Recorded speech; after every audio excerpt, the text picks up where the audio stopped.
Roblox games that are inspired by crimes committed by serial killers. And it's even likely that you've already played these games without realizing it. So today, I'm going to investigate these games to really find out what happened and learn the stories of the murderers behind these games. Starting with Granny.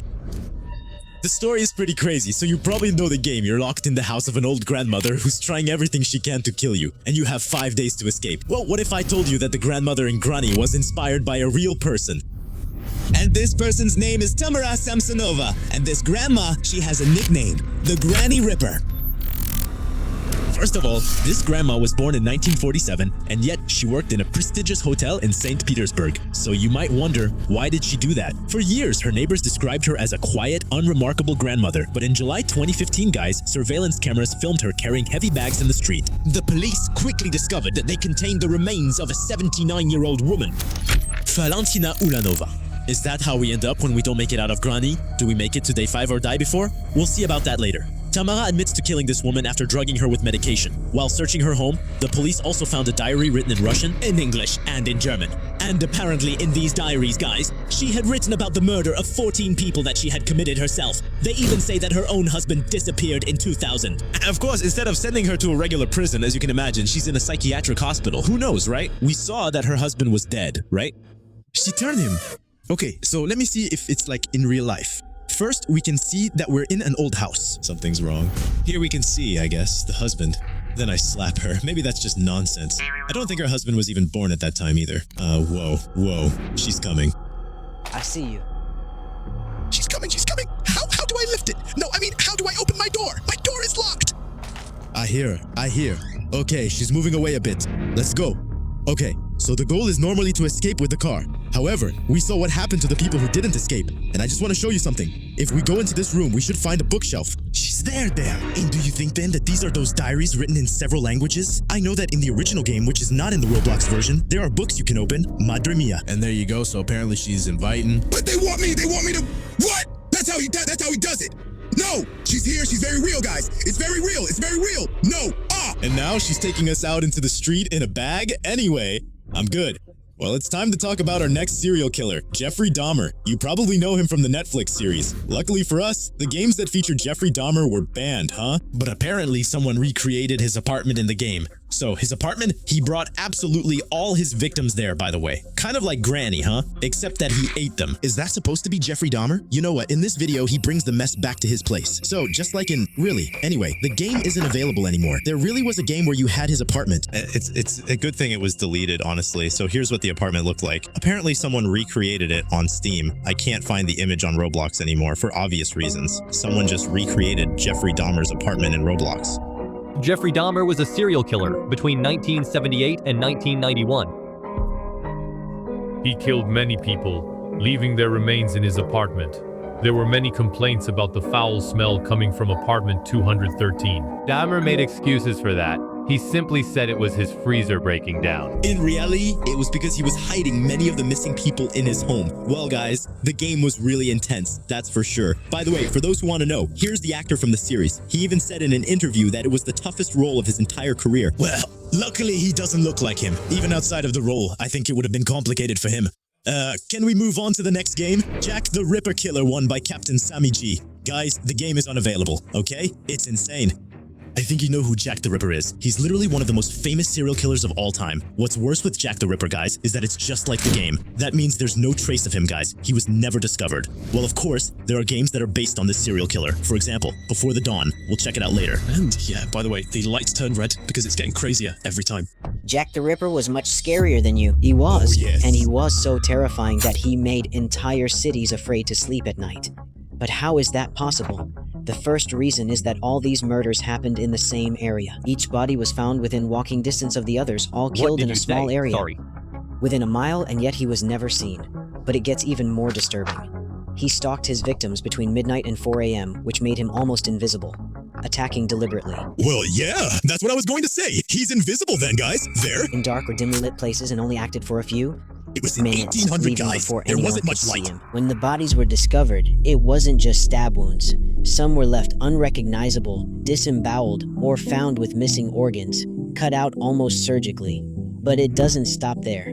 After each murder, letters claiming to be from Jack the Ripper were sent to the police and authorities, or describing That's the murder in insane. graphic detail. An official even received a message accompanied by a piece of human kidney. Even worse, he wasn't wearing a top hat or a cape like people said. He actually looked completely normal, which meant it could be anyone, throwing the whole neighborhood into total panic. People were terrified. But can you even imagine? What? People walked the streets in groups just trying to find him. On top of that, he left almost no clues or evidence behind. But they were patrolling in groups, guys. But imagine, one of the group members was actually him. Yes, so much so that the police had to investigate thousands of different people and hundreds of suspects, including even a woman who was later nicknamed Jill the Ripper, yet nothing worked. But the darkest part of all is that there are only 5 victims we are sure about, with the possibility that there were many more. And he committed all his crimes in just 10 weeks, suddenly stopping in November 1888. Even today, no one knows 100% who Jack the Ripper was. Wow, but you really wonder if he's not invisible. And so the only game about Jack the Ripper that I showed you, which was banned, well, it's banned, but we still have a video that's 9 years old, guys. 329 views, Roblox, The Hour of Terror. Well, of course, the game was deleted by Roblox, right? His character walks around the streets of London, just like the story of Jack the Ripper. See, he types hello in the chat. You can't see anything, right? Just like the victims. You can see he's in the street. And any moment, Jack the Ripper can pop up. I don't know why he's all alone in the game. What's he doing? He's there. You saw him. But what a game. What a game. Well, anyway, it's a true story, so we can't recreate this kind of game, but the game must have been terrifying if they remake it in 2026, and now he's going into the alley. I think it's over for him. What? Yeah, geez. You sick, son. Between midnight and 4 a.m. So it's really a pretty faithful recreation. You could say it like that. And he got killed, he got cut up, like what we were told. Well, it's just a Roblox animation, but guys, for the next serial killer and to access his next game, I have to go on this person's account. You can see that, well, probably in his creations, we don't see the game. You'll see where I'm going with this. I have to use an extension to see his deleted games, to see that he created several games. You'll see. So he created some pretty normal games, right? And now, guys, look at what we see, product of affinity. So we're not talking about that, right? What we're looking for. If he didn't change the name. Yes, okay, I think he changed the name. No, he didn't change the name, guys. It's his first game. It's here. So we could say it's a harmless game, you see, Unabomber cabin. Guys, I told you it was getting worse and worse, so the game isn't available. And we can see the cabin here, a replica of Ted Kaczynski's cabin. And if you don't know who Ted Kaczynski is, He's nicknamed the American terrorist who lives in a cabin. Hey, look at this. Ted Kaczynski was a recluse who hated technology so much that he tried to reverse the negative effects of the Industrial Revolution by killing 3 people and injuring 20 others. How did he get to that point? There. We can't ignore what happened. So at first, I'm sure he didn't like technology. Maybe you understand why he lives in a cabin, in the forest, alone. And at Harvard University in 1959, when Kaczynski was a sophomore at 17, he signed up for a strange psychological experiment. He and 21 other students were asked to write down their most personal beliefs and opinions. Kaczynski and the other students were strapped to chairs fitted with electrodes and blinded by bright lights. Then, they were forced to debate their beliefs with law students who were instructed to be as mean and aggressive as possible. After the subjects of the experiment had been completely humiliated, they were forced to watch recordings of the entire ordeal. This went on for 3 years. When Kaczynski was later linked to Harvard, the records related to the experiment were permanently sealed. What came out of it in the end? Sealed. Is this a joke or what? What's with these shorts? What do we have here? Did you know that a man terrorized America for 18 years with homemade bombs? On April 3, 1996, FBI agents arrive at a remote cabin in Montana. They expect to find a solution. Just a simple tune. Look closely at him. Who is in that 3-meter that'll come in shack? handy. 4 meters. No electricity, no running water, just a man living alone. But inside, he discovers something terrifying. Detailed journals, documenting each attack with clinical precision. Materials for making bombs, carefully organized. A secret laboratory of homemade explosives. This man was Theodore Kaczynski, America's most wanted domestic terrorist. His victims were chosen with a cold mathematical logic. Professors, scientists, all targeted for their role in technological advancement. On May 25, 1978, a package explodes at Northwestern University. Guys. Investigators believe it's an isolated incident. But it was the beginning of something much more sinister. 17 From years, his guys. isolated We didn't know cabin who in was Montana, planting the bombs, guys. Ted Kaczynski orchestrated an anti-technology crusade. And his cabin was 10 square meters. Each I'll bomb stop was pausing. more But do you sophisticated realize than that? the previous one. Made with materials that were impossible to find. He targeted airlines, computer scientists, and company executives. For years, the FBI was searching for a ghost who struck without leaving any traces. Alright, guys. We all saw that the game was no longer available. But thanks to Floke, he managed to get an archive of the game, guys. So let's take a look.